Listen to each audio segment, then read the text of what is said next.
When filmmaker David Lynch needed to cast the stoic, small-town sheriff Harry S. Truman for his 1990 murder mystery drama series Twin Peaks, he knew exactly who he wanted.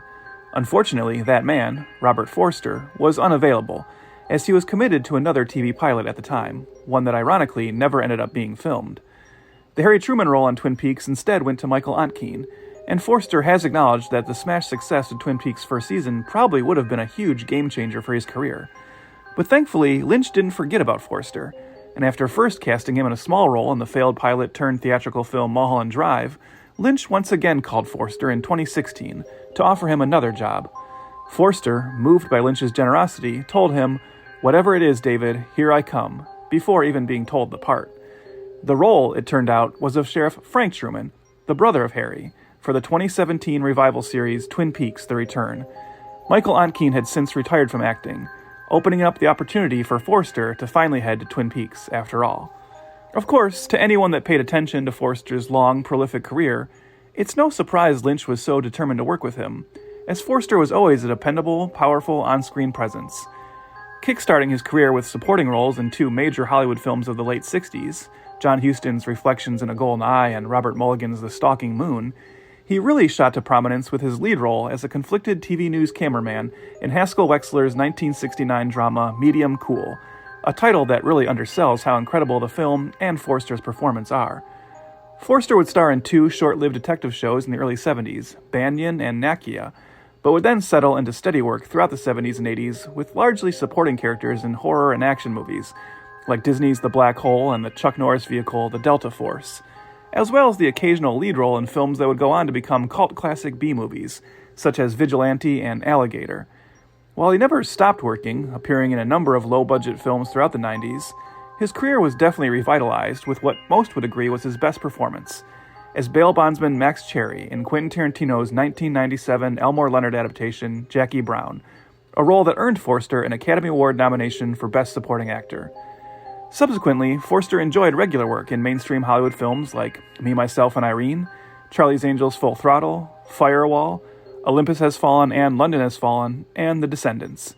He also remained a regular fixture on TV, including a recurring guest role in the smash NBC hit Heroes, and even another Elmore Leonard adaptation, playing the titular character's father in the ABC Carla Gugino series Karen Cisco. Forster continued to work steadily until, sadly, he was diagnosed with a brain tumor in June of 2019. He would pass away in October of that year, at the age of 78. Fans were still treated to a handful of posthumously released performances, including the horror comedy The Wolf of Snow Hollow, as well as the Breaking Bad movie El Camino and an episode of Better Call Saul, in which he reprised the role of Ed Galbraith he had originated on Breaking Bad. Forster left behind a cinematic legacy full of terrific performances, but, as the man loved to work, and was happy to dabble in the world of low-budget exploitation just as much as he was to work in major films, it's also inarguably true that not every movie on his resume is of equal quality level. That's fine. Watching a cheap B-movie and realizing at least Robert Forster is there to class it up a little is always a pleasant experience. And in a career as varied as his, they can't all be winners.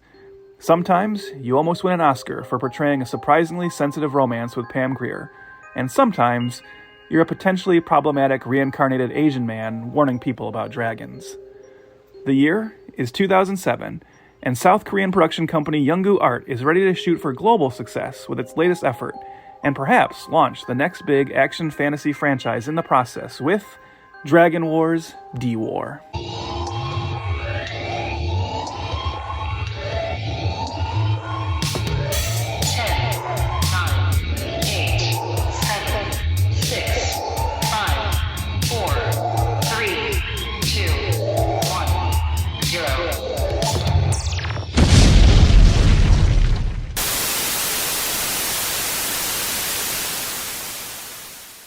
Welcome once again to Failure to Franchise, the show dedicated to some of Hollywood's most infamous mistakes, missteps, and misfires. This is Trev. And I'm Chris. Trev, I was thinking when I was watching this movie with these big, giant, phallic creatures rubbing up against each other, I felt like this actually already had the perfect porn parody title with D-War. So That's true. Yeah, that's funny because I was going to ask you, Chris, do you like dragons? Dragging these balls across your face. Come on, buddy. High five. Let's do it. Yeah. All right. review, whatever you do. Yep. All right. Now that the cultured listeners have turned it off, let's talk about this movie. Yeah. So we are back for the second installment of our Monster March Madness, which is our 1 month extravaganza, 2 whole episodes dedicated to giant monster movies. And last time we looked at a huge one, one of the most infamous, like, blockbuster misfires, creatively, if not financially, of all time. One of the biggest franchises in cinema history, a recent Academy Award winning franchise. With the 1998 Godzilla. I'm going to cheat there a little bit since that was the Toho Godzilla, but we obviously looked at the American one. But I bring that up because this time we're looking at a movie that I think far less people have heard of, and definitely far less people have seen than any Godzilla movie. And that is 2007's Dragon Wars: D-War is the American poster title. But you'll see some people just call it D-War, some people call it Dragon Wars. But I like Dragon Wars: D-War because it's pretty darn confusing of a title, and I like that it sets the mood pretty quickly. But Chris, why don't you tell us a little bit about this film? Sure. It is written and directed by Shim Hyung-rae. We're going to talk a bunch about him, but just real quick, he was one of the most popular comedians on Korean TV. He's worked on nearly 100 movie productions, whether as a writer, director, or actor, or producer. The budget of this film is all over the place. It was set for 30 billion won, which is around 35 million USD. Right, because we should clarify this is a South Korean movie. Correct. Yes. Actually, the first Korean film to ever get wide distribution in the United States. So Correct. It's a piece of history, actually, which is hilarious. Yeah, but it went dramatically over budget. Some estimate it up to 75 million USD. But then on the DVD release, somewhere on there, it was confirmed that it cost almost $100 million US, which is a far cry from 35. Yeah, it's all on the screen, baby.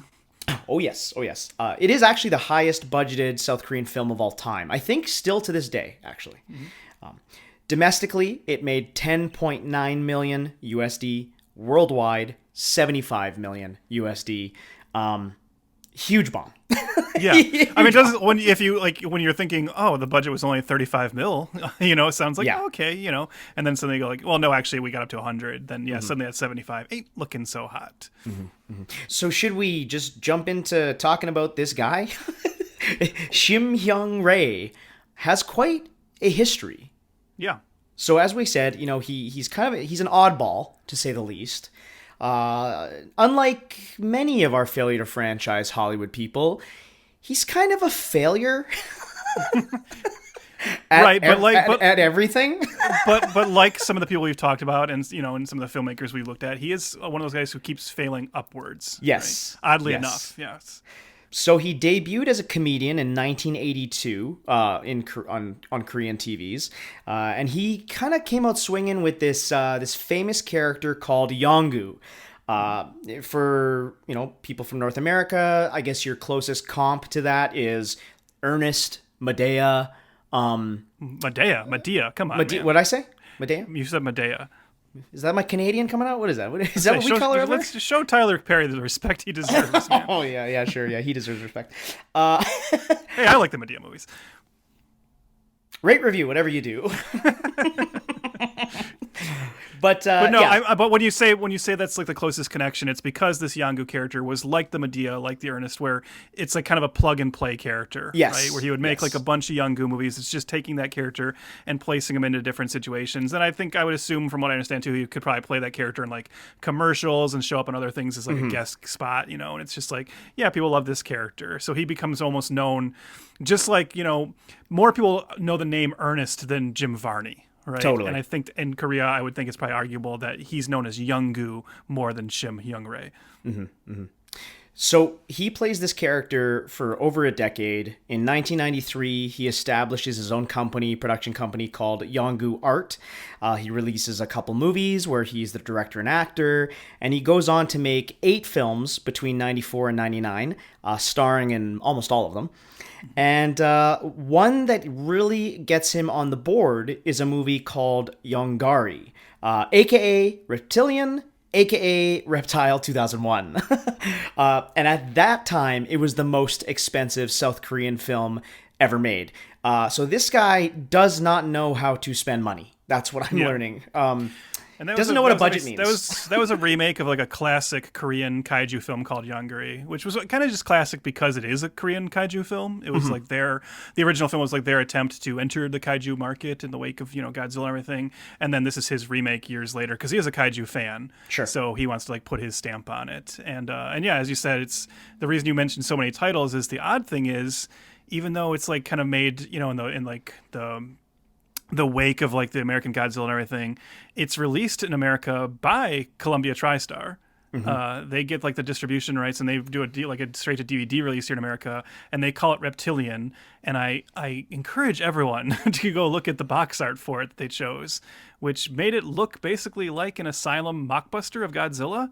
It's got the same kind of like glowing green light behind the title, and just the way the poster is designed. And then the tagline was even bigger, badder, meaner. Which, with no context when it's not a sequel, they're clearly referring to Godzilla. So it was just very interesting that they were kind of almost trying to like rip off their own property by buying this South Korean film and releasing it here. Have you seen this movie? Like you watch a lot of crap. So I got. Yeah, I know. I'm not gonna be holier than thou and be like, of course I haven't seen this movie. I would actually say I'm shocked I have not seen this movie. I definitely remember seeing this DVD in the video store all the time back then. Right. And I think at that time, I don't know, maybe I wasn't doing the crappy movie nights as regularly back then or whatever. I don't know. But I definitely remember thinking, I never knew it was a Korean movie. And I certainly didn't know it was actually like a remake of a famous kaiju movie with a different title.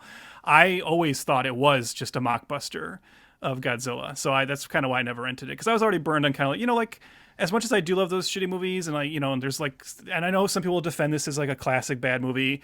Like, I don't really like Carnosaur, which was like the Jurassic Park mockbuster that Roger Corman did. And so I think I was kind of always like, as much as I enjoy the mockbuster things now, I think back then I was a little bit more like nebulous and suspicious of mockbusters. So I just never bothered. Carnosaur scarred me as a young child. I bet, because you love Jurassic Park so much. So I did.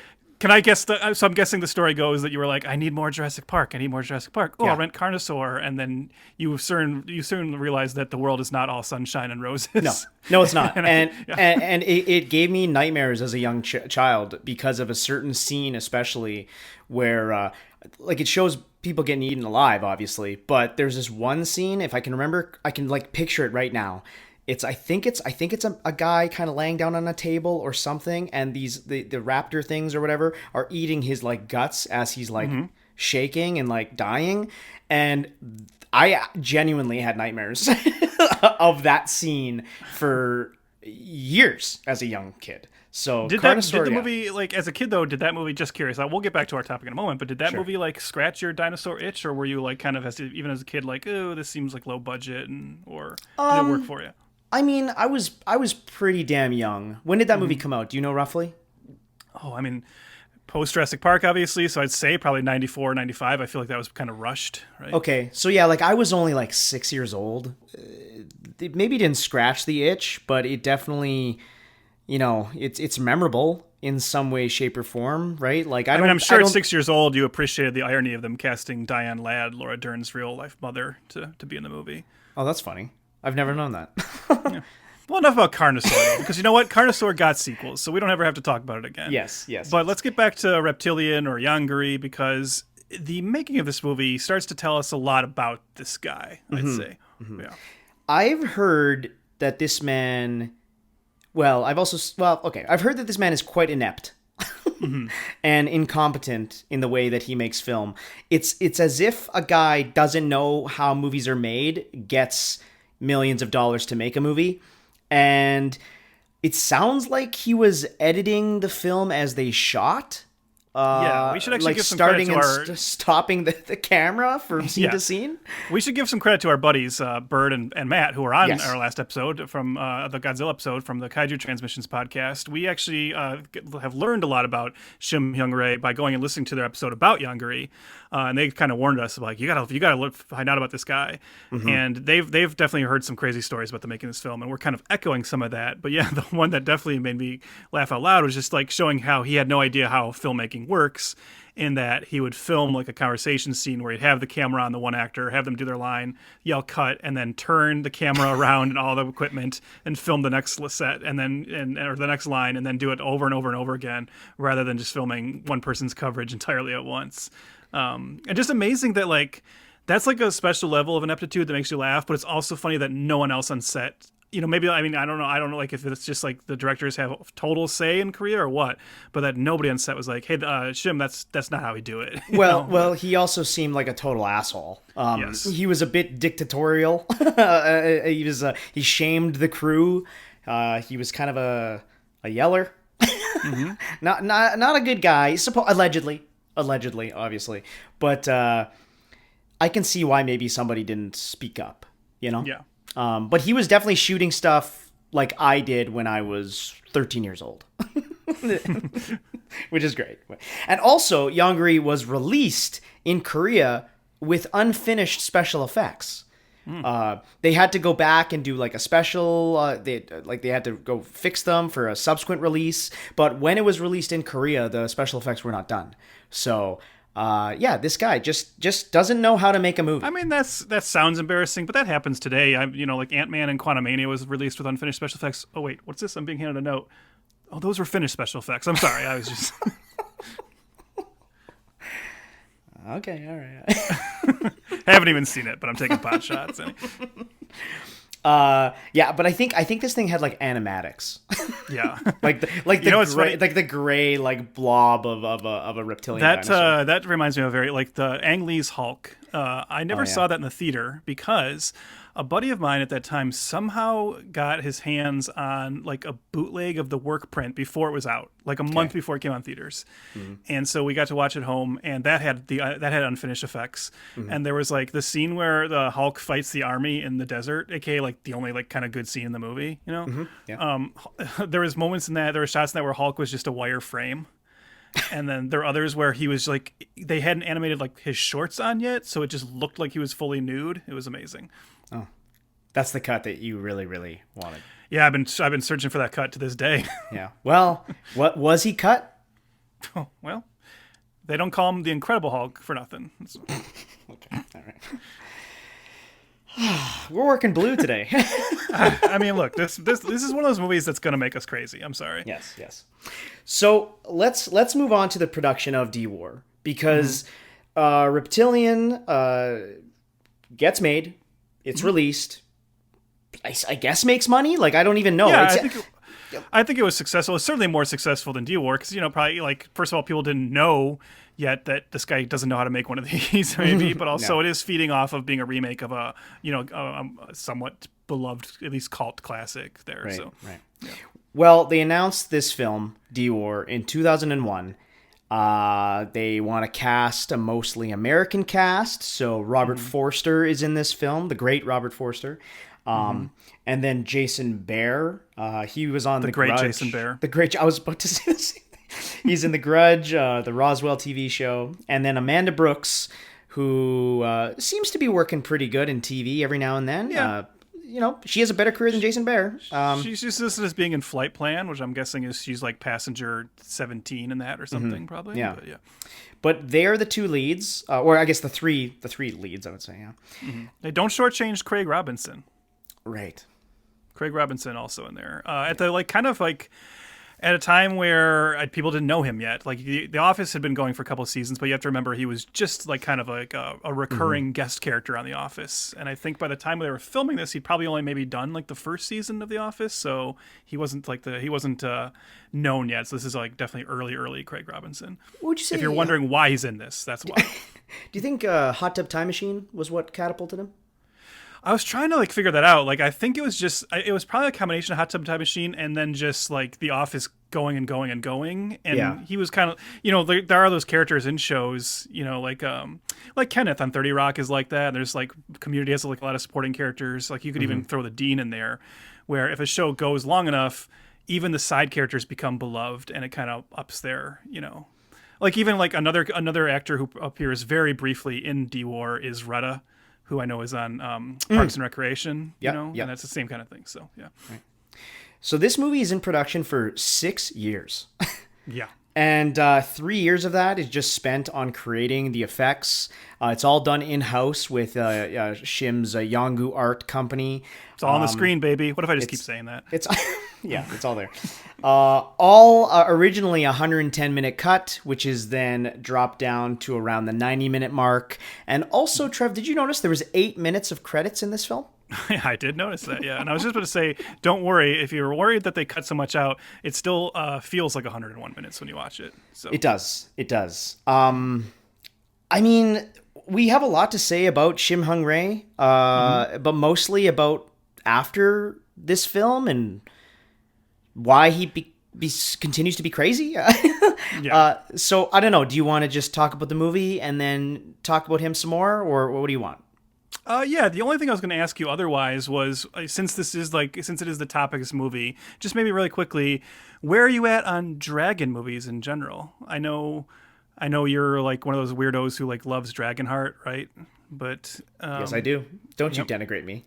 Do you love the sequels?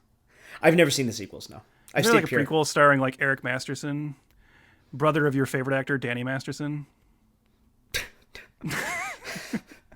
Anyways, but so you like Dragonheart? I know you're a big How to Train Your Dragon fan. Yes, I love the first one. The second one's okay. The third one's okay. The first one is a masterpiece, though. Yeah. Well, nobody does. Yeah. So no, but just in general, like, are you like, would you like consider yourself like a fan of dragons, and like, do you get excited when they're in movies? I know it's a bizarre question, but I mean, well, they're flying dinosaurs. Like, I mean, that's I love a dinosaur movie.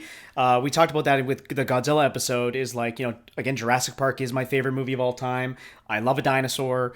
I love helicopters in movies. I love chasing big giant creatures that eat people. I love all that shit. So dragons in general is just you throwing some cool wings on a big dinosaur. Like, yeah, I'm in. I mean, like, that's why I love King Ghidorah. He's he's the best villain in Godzilla. Mecha Godzilla, but okay. Oh yeah, no. Well, yes, my giant robot. Mm-hmm. Yeah, of course. You mentioned you love dragons. You mentioned you love helicopters. Maybe this is me. Maybe that's a little bit of a leading question. But Chris, what do you think is the best dragon movie? Because I think there's only one correct answer here. With dragons and helicopters? Yeah. I mean, I also just say the end of Avatar is that as well. Well, okay, you got me there. But I was thinking, of course, of Reign of Fire, which is the dragon movie masterpiece. Yeah, we watched that on one of our COVID movie nights, right? We did, yeah. Yeah. That's still one of my like top 3 Matthew McConaughey performances of all time. That's a badass movie. That's them we rules. Yeah. But yeah, same question to you. I mean, I think we're in the same page, right? Yeah, no, dragons are cool, man. Like you gotta love them. So like every once in a while, like I did not enjoy Dragonheart, and like the Hobbit movies would try to like take away my love of dragons, or the last season of Game of Thrones. But no, like you said, they're flying dinosaurs, and I wish there was. I guess what I was trying to get is I wish there was more good dragon movies. Like sure, it's a creature that I think should be like utilized more in fantasy, and not just in fantasy cinema, because that's obviously where they're at a lot. But I kind of like this, like throwing them into like modern day and kind of unleashing them against like the military and stuff. Funnily enough, I think dragon movies appeal to children a lot more. Like, there's a lot of children's fantasy movies that I've seen as a young '90s kid. That there was like an onslaught of dragon films for kids. So it's a magical creature, Yeah. It's cool. And like more like it work. And they can be cute and cuddly too, right? Like that's they can be cute or menacing, and I think they really they toe that line that you can have your How to Train Your Dragons, and then you can have this movie. Yeah, well, that's what I say. I'm glad I asked that, because we're kids at heart. Well, basically what we're setting up is you and I are like primed to love a movie like Dragon War / T Wars. Yeah. So let's talk about it. It began as a legend.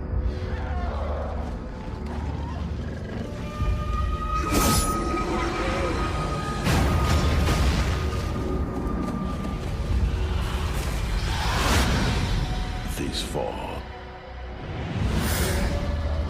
something unimaginable. Something unexplainable. This thing, what do we know about it? We can only conclude that it's foreign in nature. fire for this? We're talking about deploying armed forces in a major city. I need to know exactly what the hell we're up against. Something extraordinary You said it was big. You didn't say it was something that could swallow a bus. will turn our world into a battlefield.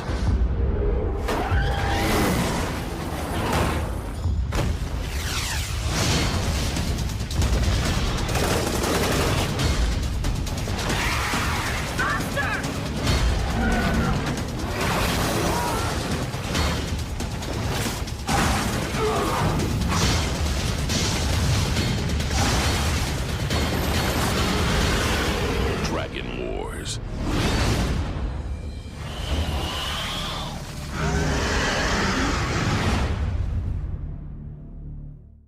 According to Korean legend, every 500 years, giant serpents called imugis come to Earth to find and possess the life force of a preordained young woman, so they can transform into a dragon and return to the heavens.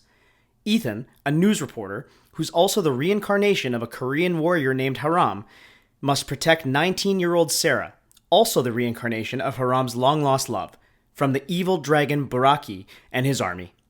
Ethan and Sarah must now race to find the good Imugi, who will transform and destroy Baraki once and for all. Always a good sign when you can't get through the plot without laughing. So, Chris, why don't you go first? First of all, was this a first-time watch for you? And then tell us what you thought about the movie. Yeah, first time watch. Okay. I remember the posters at my local cinema. I remember the trailer playing. In 2007, 2006, it was right after high school. So me and my buddy especially we were watching a movie a week or two at the movie theater. So I saw this trailer many, many times. That was like 2006 when this trailer was probably showing. So that was like No Country for Old Men and like Pan's Labyrinth, like all the bangers. 2006 was a great year. Quick correction. I meant to say Children of Men and not No Country for Old Men. Children of Men was 2006. Anyway, there was no other edit point and I could not fix myself. So here I am, ashamed to tell you that I was wrong. 2007, not so great. Because this movie premiered. We watched a little movie, I don't even know when, but we watched a movie called Maximum Ride. Oh my God, I can't believe you're about to say the same thing I was going to say. For new listeners to the podcast, me and Trev do not discuss our thoughts whatsoever. We maybe send each other a picture that we're watching the movie or something, but we never, ever, ever share our thoughts. So, yes, Maximum Ride was a movie. I can't even remember the year, but go back in your podcast app, go look at the Maximum Ride episode. That movie was made by a bunch of incompetent YouTube people that just do not know how cinema or filmmaking works. And this is Maximum Ride with $100 million.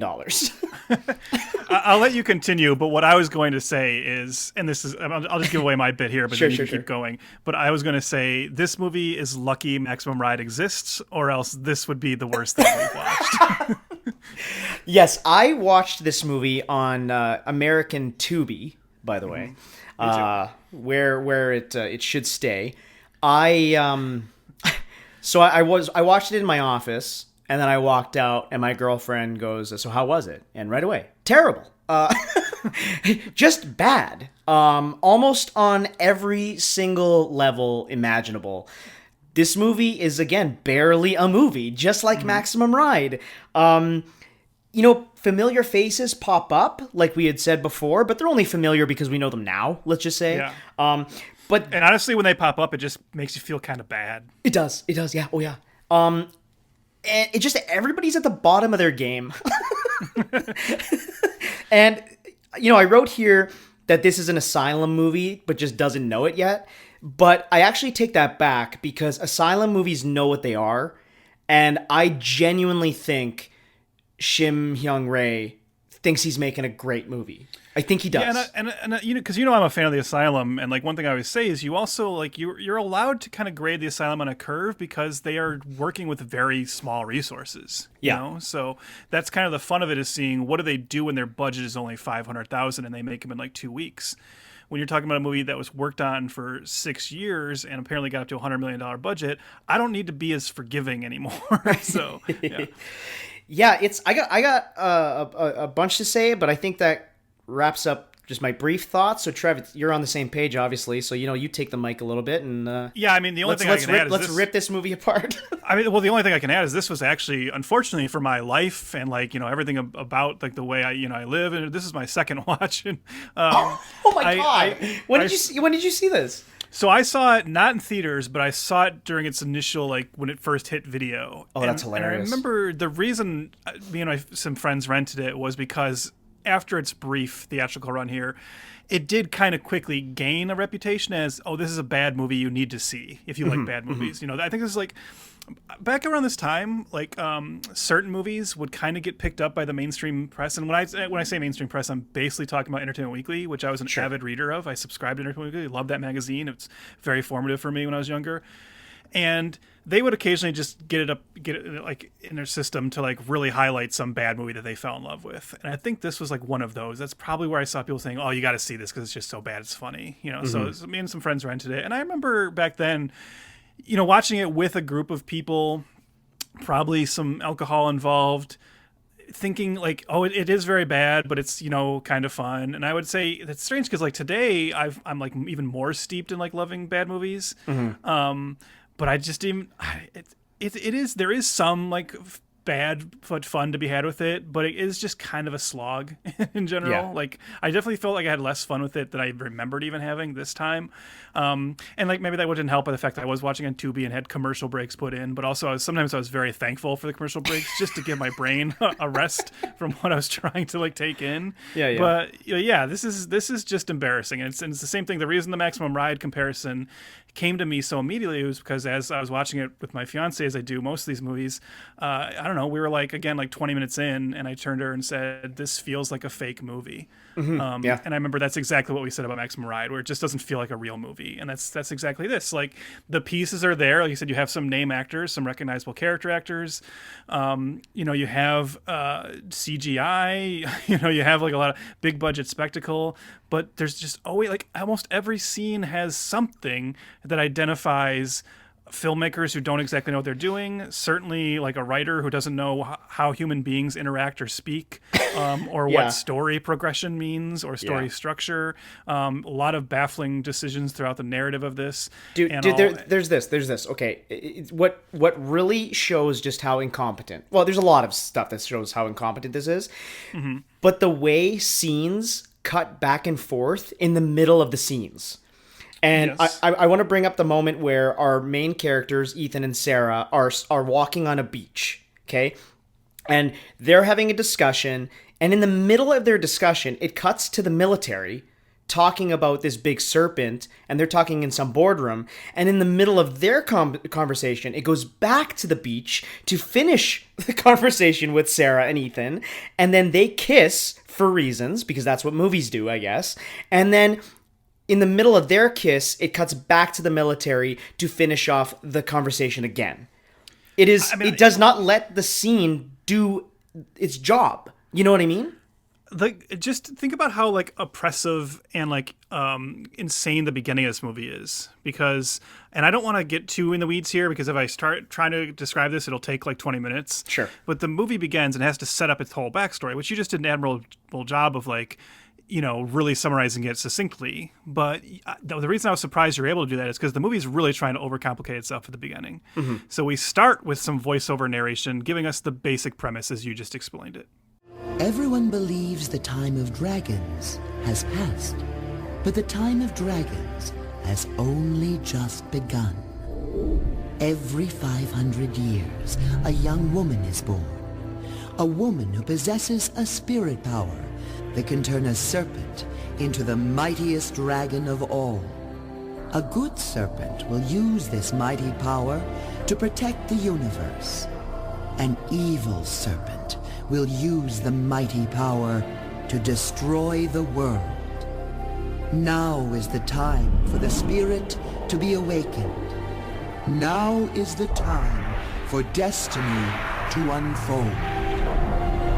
And then we cut to like the aftermath of some, apparently there's been some kind of crazy, which we will later realize is a dragon attack or something, or like a dragon erupting from the ground. We don't know that yet, but our main character, played by Jason Behr, is a journalist who shows up on the scene, and he happens to see them uncovering like a dragon spine in the ground.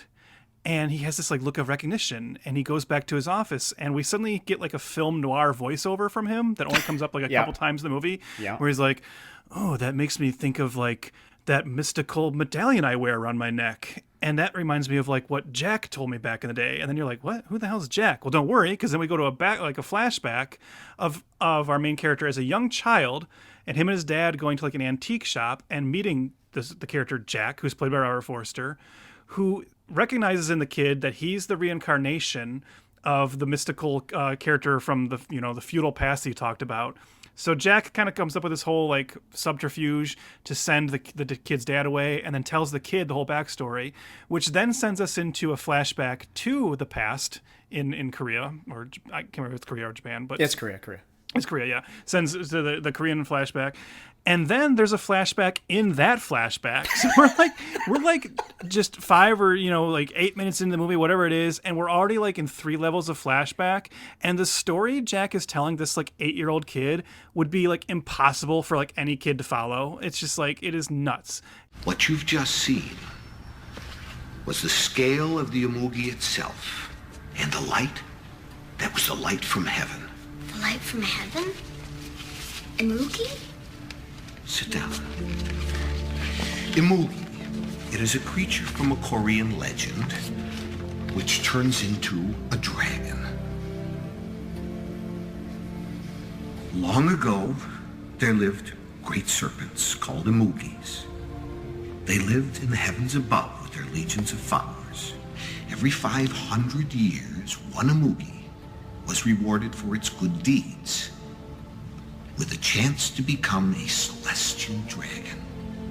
In order to become a celestial dragon, the Imugi needed to receive from heaven the gift of the Yueju. It is the strength, the power of the Yueju that allows an Imugi to transform into a dragon. Only there was among the great serpents an evil one, Buraki. He coveted Yueju. His followers designed to possess it, and this heaven could not allow. And I was just like, that's where I was like, I don't know what Chris is going to do with this movie. And I was only like that far into the movie, because it's just like, you cannot follow what he's saying. No. And it's just, I just gave up. I was like, you know what? I'm going to guess that I can follow this story without understanding exactly what is the narrative driving it, because the movie was certainly doing me no favors here. All heaven could do was to send down its best warriors, Harum and his master Buchun, to protect Yaiju at all costs from the evil Buraki.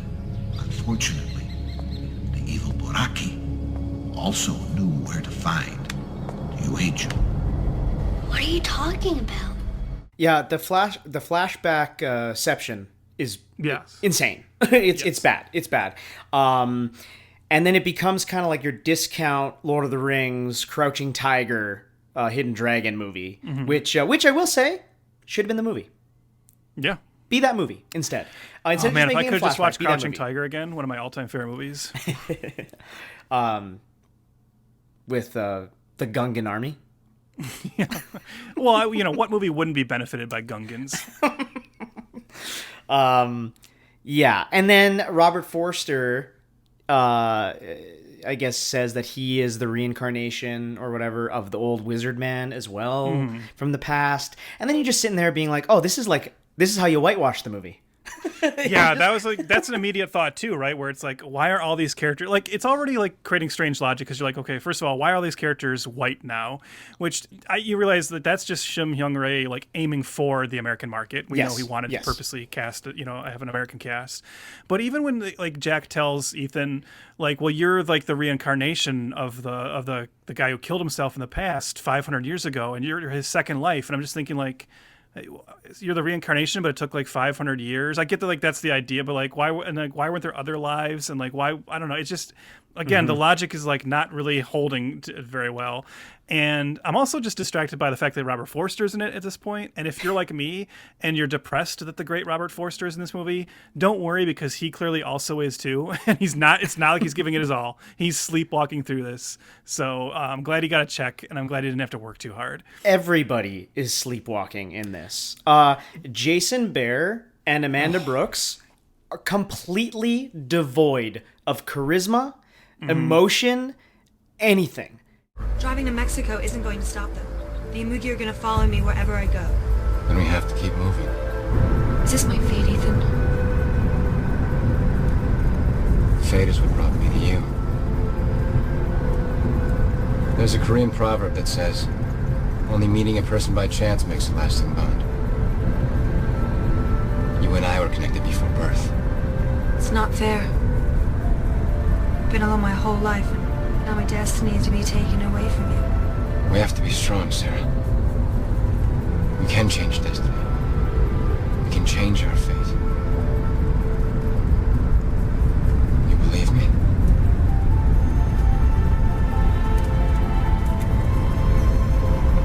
What's wrong, Sarah? Aren't you going to congratulate me? What do you mean? It's my 20th birthday. It's painful. It's painful. It's stilted. It's boring. It makes the pacing of the film just a sluggish slog, because there's just no urgency. Like the movie's telling me that we got to race away from this big giant serpent to find another serpent so we can kill that bad serpent. But yet the characters are always running around and then stop to have the worst conversations. And one thing we don't often talk about on this show, but I want to highlight it for this one, is costuming. Because Ethan's like outfit in this, he wears like this like oversized suit, and then like underneath it like a Hawaiian like kind of club shirt with the sleeves rolled up, and he's got like the medallion. It looks so bizarre, and what I thought is, you know what he looked like to me? He looked like, it was so specific looking that I was like, is he patterned after like a video game character? Because you know when you see like the Resident Evil movies, and then they'll have like Leon Kennedy show up in the exact outfit he wears in the video games, or like another character, and you're like, wow, that looks so specific, it's clearly from the video game. That's how Ethan looks in this, except I know there's no video game, so it's just they didn't know how to dress him the way a normal person actually dresses. And I think there's a couple characters like that where you're like, that's not how people dress. Like, you didn't like the Power Rangers villain?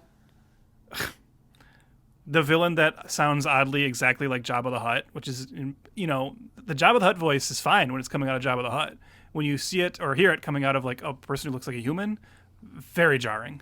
Very jarring.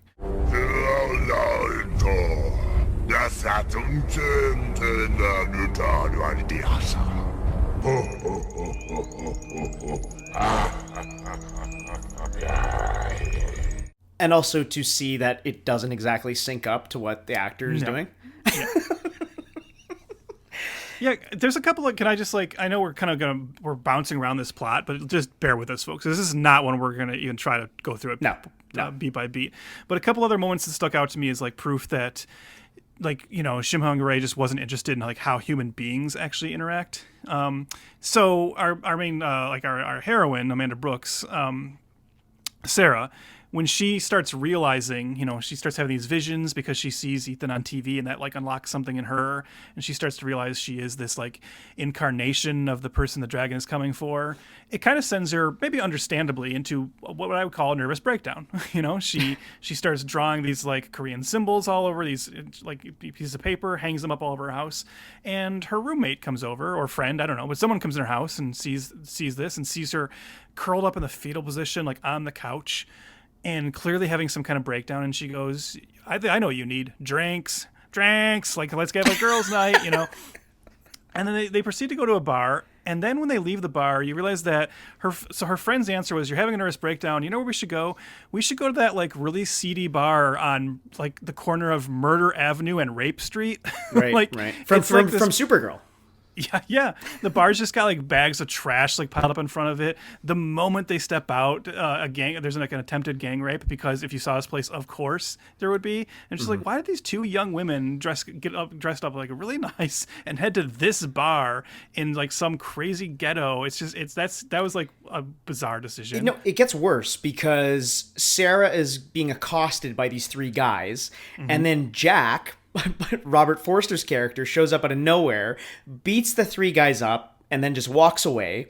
Then it cuts to Sarah talking to the cops, and which seemingly is maybe 20 minutes later, and then this reporter comes in and goes, "Hey, you must be Sarah, the girl who beat up those three thugs." And I'm like, that just happened. I was like, so what? Like, she has a reputation? And then that reporter's like, "I have this amazing scoop about this chick that beat up three guys," and I'm like, this just happened. Like, yeah, and also what like, scoop? Also, that's not a story. Like, you know, like, yeah, exactly. Not a story that you not a story that you like rush into the newsroom like, "Guys, I got the story of the century."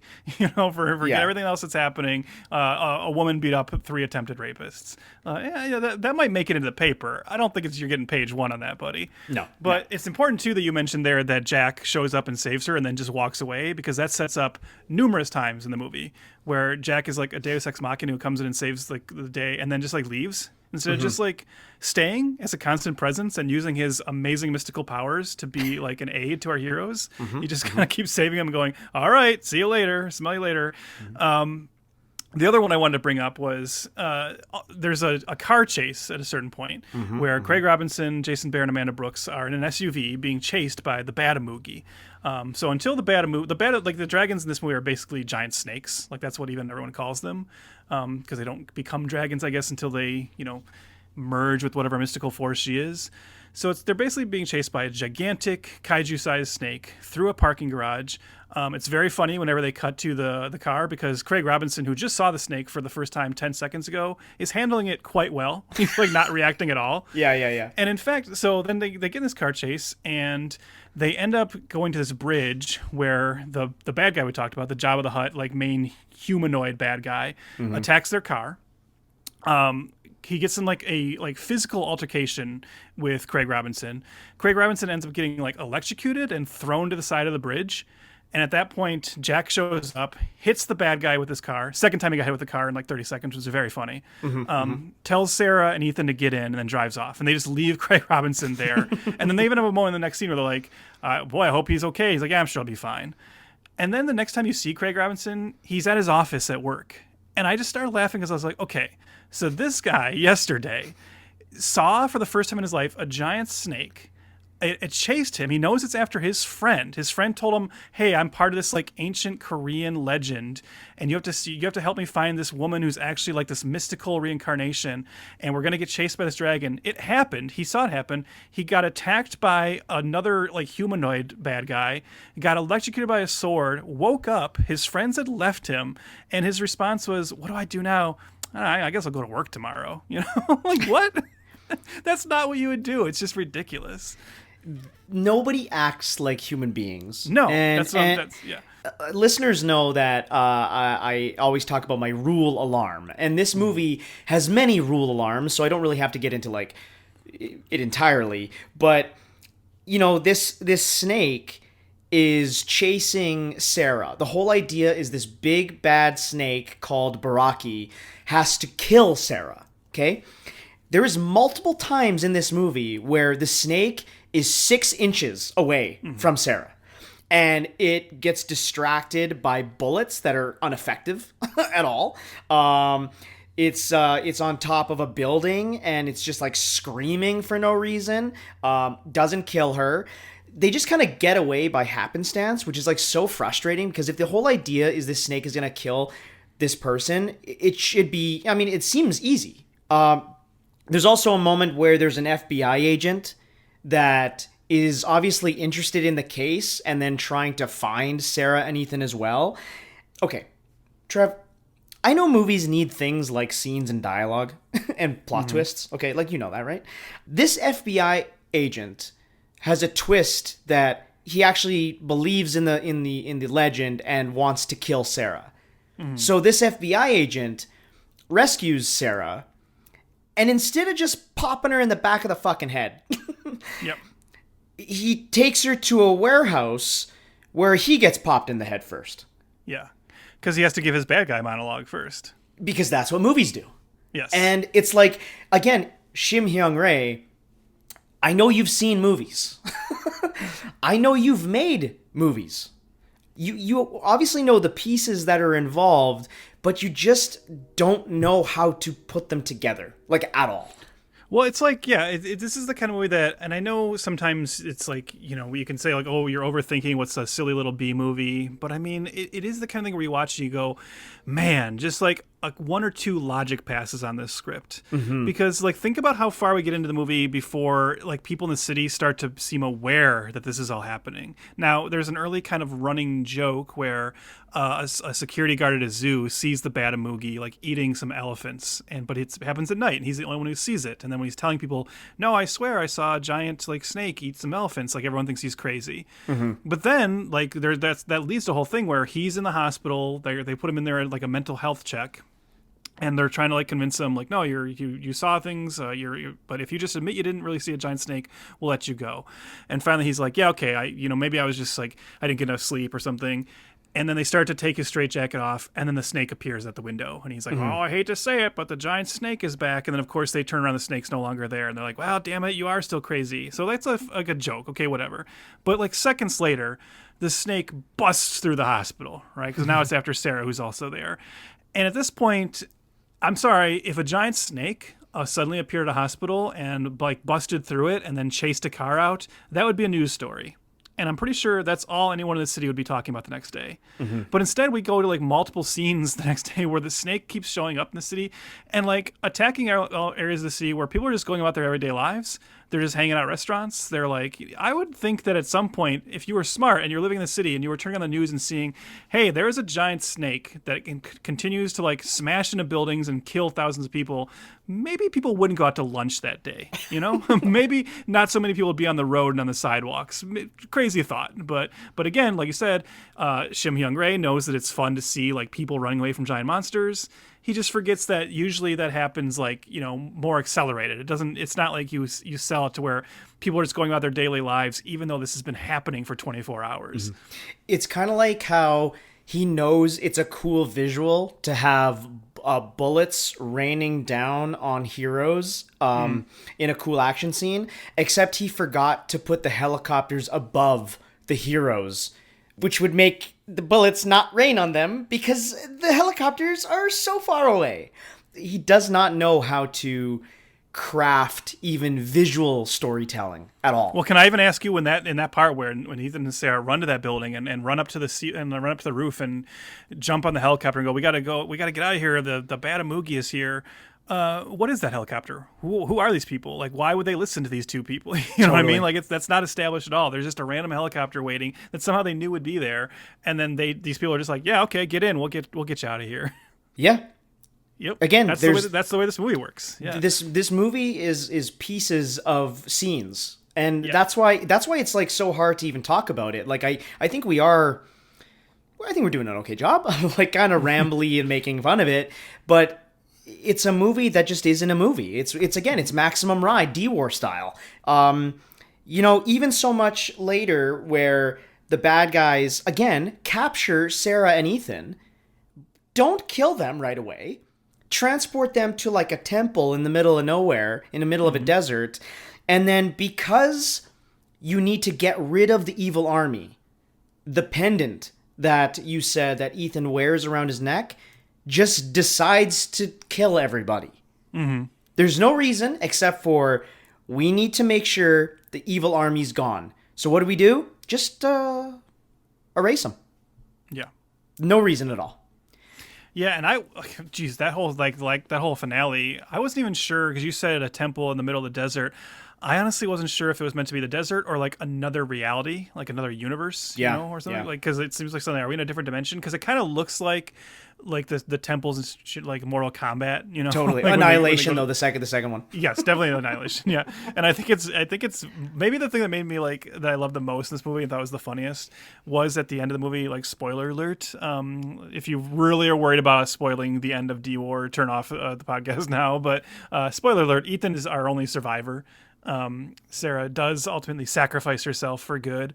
But then her like ghost tells Ethan like, oh, you know, we'll be together eventually, like in the afterlife. See ya, you know. And then she floats away, and then Jack is just like left standing on this cliff in either another dimension or at the very least in the middle of like some desert that he doesn't even know what country or state or continent he's on, and there's no civilization in any like direction for miles, and he's just left there. And then he's like, well, all right. And then then the credits come on, and we're out. Like, don't worry about it. You forgot that the newly transformed dragon stares at Ethan and then cries. Yes. Yes, the unconvincing ghost lady. Ethan, don't be sad. I'll love you for all of eternity. We'll be together again. And flies off. Mm-hmm. Oh, and Robert Presumably, Forster yeah. shows up to collect one make sure he gets like that last bit of his paycheck. So, Does he show up at the end? What does he show up? What is he? I can't even remember. He just shows up and like as a ghost and is like, oh, it's really nice getting to help you, even though he kept taking off and not helping when he could have helped more, and then he disappears. Yeah.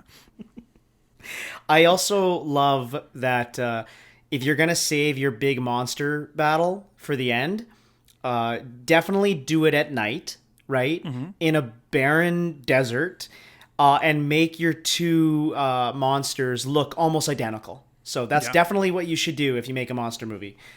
Make it completely incomprehensible. So yeah, this movie kind of oddly enough ends like the same way Shang-Chi ends, with like two like long snake-like dragons fighting. Oh yeah, totally. But I'm not gonna shock anyone here. Shang-Chi does it slightly better. A little bit. Yeah. Yeah. So this movie's barely a movie. Let's just say it. Yeah. Barely a movie. We could probably rip it apart for another little bit, but I guess we should say we've been talking about like the how every actor performance is awful. Like I said, actors who should know better and definitely have been better. I mean, the FBI agent you talked about is Chris Mulkey, Hank Jennings from Twin Peaks. So yes, don't worry, there are two Twin Peaks mm-hmm. veterans in this. Which Jesus Christ, I was just excited because I needed something to hang my hat on in this. Mm-hmm. There's like a scientist who works for the FBI. That's the great Elizabeth Pena. And she's in this for 5 minutes, and you're like, mm-hmm. what is this? Why is she here? That zoo guard you talked about is Billy Gardell, so of Mike and Molly fame. So yes.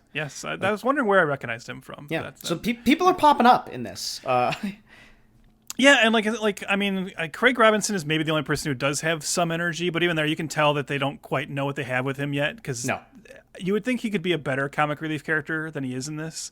But yeah, so we've talked about the human characters suck, the story sucks, possible to follow, the script sucks. I think the costuming sucks. Steve Jablonsky is a composer I usually quite like. Score is nothing. But I guess we should say, what did you think of the effects? Because obviously that's the big thing. Obviously Shim Hyung-rae spent years working on these effects. This was an effect-driven big blockbuster. He wanted to compete with American blockbusters. Mm-hmm. What did you think of the dragons and the sequences of dragon mayhem? Some of the effects are not terrible. Yes, I agree. If I'm going to give the movie some credit, I'll say that the effects work is pretty good. Especially for a South Korean film. Made outside this Hollywood system, and all done in-house in 2006, 2007. Pretty good stuff, I would say. Yeah, I think that's the important caveat. You watch and you go okay, this doesn't really necessarily look up to snuff of the big Hollywood studio blockbusters, but it has that kind of fun in-house look of the more Korean or Asian monster movies of the time, and some of it's actually pretty decent. So it was on par with the Host, I would say. A lot of the Host effects seem pretty similar to what I saw here.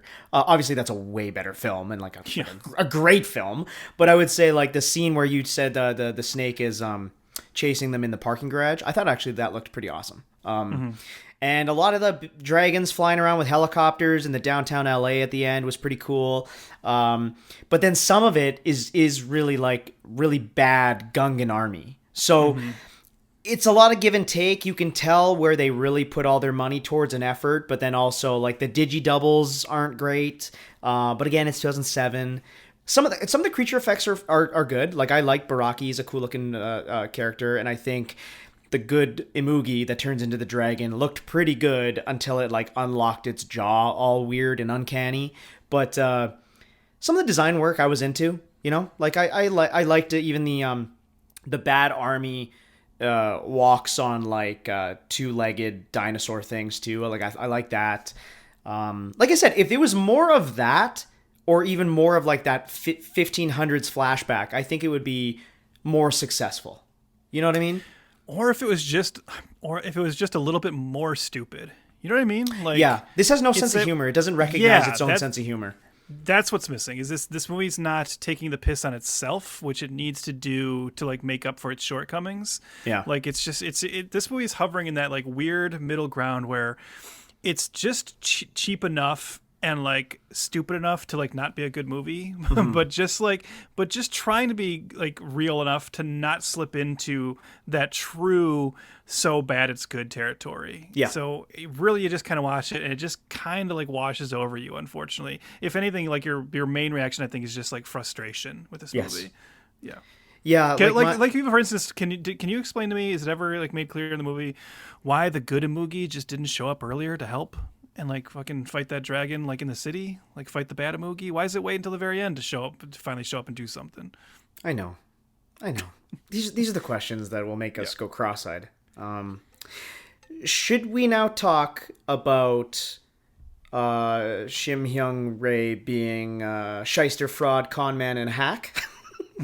Well, we should, with like also like feeding into that the fact that he still to this day insists that he is working on a sequel to this that he says is coming. Yes, and not even just this movie, but I have here. Hold on, let me just grab my notes here. Right after this movie had premiered in the U.S., he held a press conference. So in 2007. To apologize, right? No. He had big plans. Right away, he says, Dragon Wars 2, we're going to make. It's going to come out in the summer of 2009. Then he announces 3 more films under his Yongu Art banner. The first one, Last Godfather. Now, this was going to be bringing the late Marlon Brando back as the Godfather using CGI. This guy was ahead of Disney, by the way. Yeah. He did. This movie was made. I don't think the Marlon Brando thing happened, but don't worry, he did get Jason Mewes in it, which is kind of like Marlon Brando. No, he got Harvey Keitel. Well, I know, but Jason Mewes is also in it. That was the joke. Come on, man. No, I know it was the joke, but I had to tell listeners that Harvey Keitel is in that movie. Wait, Chris, I have an important update before we go any further. I'm looking at the cast list, and do you know who else is in The Last Godfather? John Panette. He started screaming at me. You're going now. You're here 4 hours. Why you here 4 hours? You not come here anymore. Oh, my man. You know what? I take back everything I said about Shim Hyung-rae. He's given John Panette some work in 2010. Good on you. Did The Last Godfather? Were they going to make sequels? So that movie is made. The other one he slates is called, I'm going to butcher this, but it's called Bungebang of Memory. It's a 3D animated film set in the 1950s, 70s Korea, an old-fashioned nostalgic look at that period. Bungebang is an old a snack. It's like a snack in Korea. So, but Trev, the one this is the best one. Yes, this is the one that I legit want to be made. Yes. Which is crazy because I just watched Dragon Wars and I should know better. But now this one is called Fish War. Yeah. Can I just read out? Let me just read this out. I'm imploring you to read out the plot. Yes. I'm just going to read out this whole synopsis. All right. So bear with me. In the deep bottomless sea, There are undersea cities where mutated fishes with highly developed intellectual power live together peacefully. But they got into rage and swore revenge against human beings who continue to catch fishes indiscriminately. One of those days, I love the verbiage of this too. It's obviously been like translated, you know? Mysterious events started happening, such as pleasure boats at sea sunk and submarines exploded in the sea. Finally, fishes declared a war against human beings on land and came out on the ground to conquer the human beings with highly advanced weapons and military strength, several times more developed than those of human beings. It continues, listeners. Human beings was defeated instantly by fishes, equipped with bombers shaped like a stingray, battle tanks like an octopus, and special forces like a seahorse, and finally put the world under the control of fishes, not of human beings anymore. Now, this is the best part. At court, Dr. Octopus sentenced human beings who habitually tormented fishes.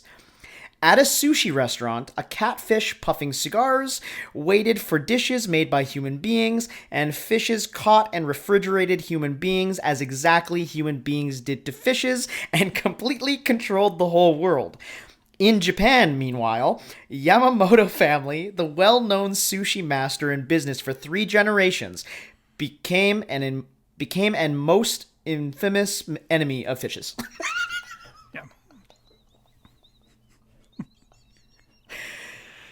Oh boy. Fish war, you know? Now, if that movie was to be made, I would say there's I'd put it at like 50 to 70% chance it might be my favorite movie of the year. Yes. Now, yeah. The good news is a lot of those elements, like clearly you and I are not the only people who were so tickled by that plot synopsis, because honestly it feels like a lot of that ended up in James Wan's Aquaman movies. Totally. You know, and I'm a huge defender and proponent of both of those films. And just like when like in the second Aquaman movie, he's got like an octopus like secret agent, you know, and like there's a full Mos Eisley Cantina type city of like fish gangsters, you know. And so we get some of that there, but yeah, that doesn't take away my desire to see Fish Wars, even though I got a little bit of it in those. Yeah. By the way, the sequel to D-War was going to be called D-War 2 Mysteries of the Dragon. And the most recent synopsis that I can find was it was going to be kind of like a space race between America and Russia, but it was a war between Oriental dragons and Occidental dragons. And then Ethan was going to come back to the fold and find an old lady that was taking care of an Amugi somewhere. So, I mean, do you think they could get Jason Behr back? You know, he has a pretty free schedule from that IMDb page. So I don't know if he can get the time off work. That's all I'm saying. Like from Best Buy. Yeah.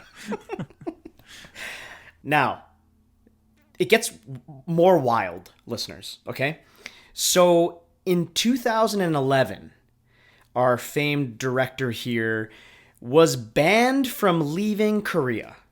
And the reason why was he allegedly embezzled almost $4 million USD from his company, Yongu Art. He also failed to pay employees' wages and severance when he filed for bankruptcy, and he closed the doors. And then bunch of employees of his came out and filed a petition against him because he was, what was he doing? He was manufacturing tear gas guns and and refitting them as BB guns. And they claim that he used to shoot the employees and giggle while they evaded the bullets. And he would bet them, hey, if you evade the bullets, I'll give you 100,000 won. He also would frequent casinos all the time, a huge gambler. He had a secret notebook that contained 400 Korean actresses and models and singers to attract investors. He also allegedly received governmental favors or favoritism, I guess. And he made false claims to get that last Godfather movie made by saying that Robert De Niro and Andy Garcia signed on. This guy's a fucking con man, allegedly. Yeah. Although what's funny is like you can say like that, oh, that's so funny, but like I've seen like some of the stuff De Niro and Garcia have done the last like 10 years, and I wouldn't be shocked if they had signed on.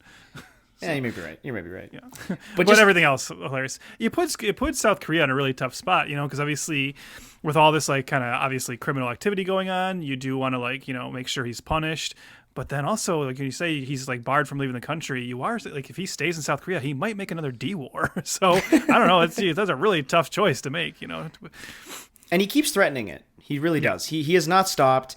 No, he's not giving up on the dream of Dragon Wars 2. No. Our friends at Kaiju Transmissions let me know that he popped up on Korean SNL. Mm-hmm. And apparently one of the highest rated SNLs in Korea's history of their version of the show. They basically jabbed him about D-War specifically and his embezzlement stuff. And I guess he took it with stride. Like, he laughed about it. He was like, this is my way of apologizing for all the mishaps in my life. And, he was like the BP oil, I'm sorry. I'm sorry. I'm sorry that I was caught. But, yeah. I mean, his like odd like success in that, like the failing upwards we talked about, when you read all this, it's kind of like not surprising to me because he's just a fascinating figure. And, there are ironic celebrities here in the States, and I know, we'll count Canada too.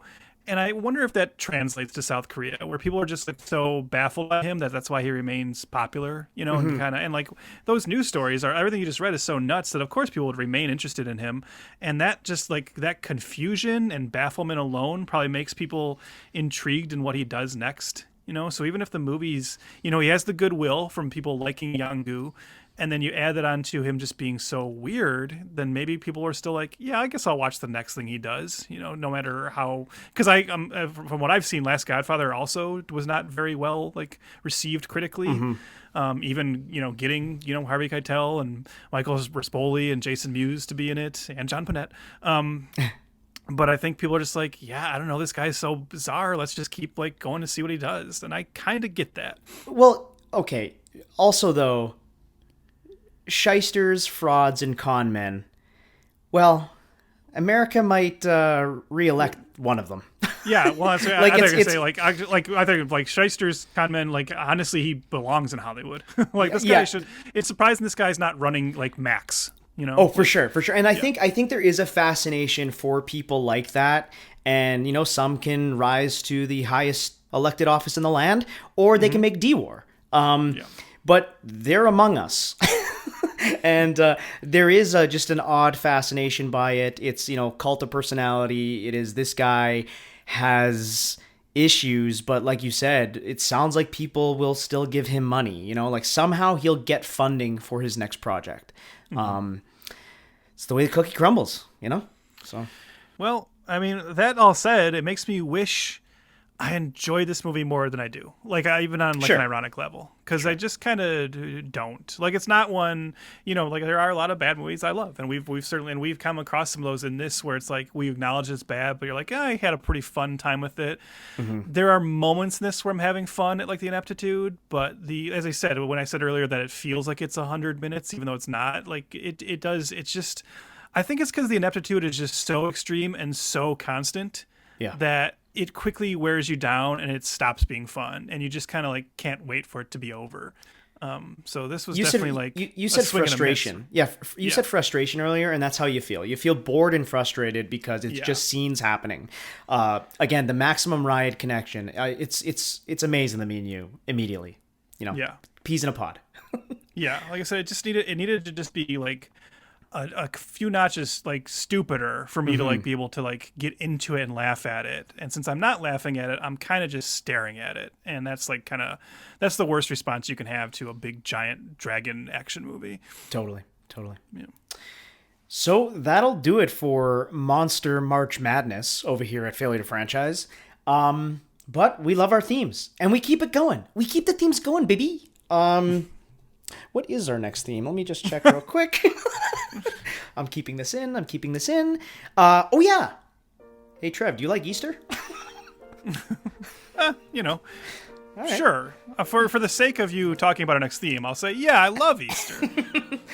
Well, as the Lord rises, so does Evil Easter. Because we're looking at two movies that have evil in the title. We're getting lazy. Look, we said we love a theme. We didn't say we like a good theme. You know? Yeah, and listeners, we have the themes planned as usual for the entire year. It's wild. Yeah. Some of them are horrible. Let's remind you, the podcast is free. So, you know. Yes, and not for us. Anyway, but yeah, Evil Easter starts April 9th with Evil Speak from 1981. And then April 23rd, we're looking at Evil Dead, the remake from 2013. So, yeah, looking forward to... I mean, I don't know. I'm always looking forward to doing the show. So, well, I'm looking for because, like, you know, for me, that's finally getting back to horror for a month, and that's my real bread and butter, and like where I love to live. So yeah, I'm definitely excited because and honestly, after Dragon War: D Wars, I mean, anything sounds like a reprieve at this point. So, better than Godzilla 98 or worse? This one that we just watched? Yeah. Oh, worse. Like I said, I honestly think this is up there with Maximum Ride as like the two worst movies we watched, just because, like you said, they don't feel like movies. They feel just so inept and so incompetent that they're to the level of like not even being amusing, just more frustrating. That is the best word. Yeah, they become chores. Right. Anyway, listeners, you didn't have to watch it, so yeah, you're welcome. Follow along at F2FPod. That's at F2, the number 2FPod. That's on all the socials. So like us there, like us everywhere. And just rate, review, whatever you do. Star rating would be great, especially after our suffering we did here. And then just join the tribe, hit that subscribe, and keep on with us because we're going into Evil Easter. Yeah, and if you do happen to end up shopping at the Best Buy where Jason Bear works and he gives you some good customer service, make sure you let his boss know. It might be a nice little treat for him.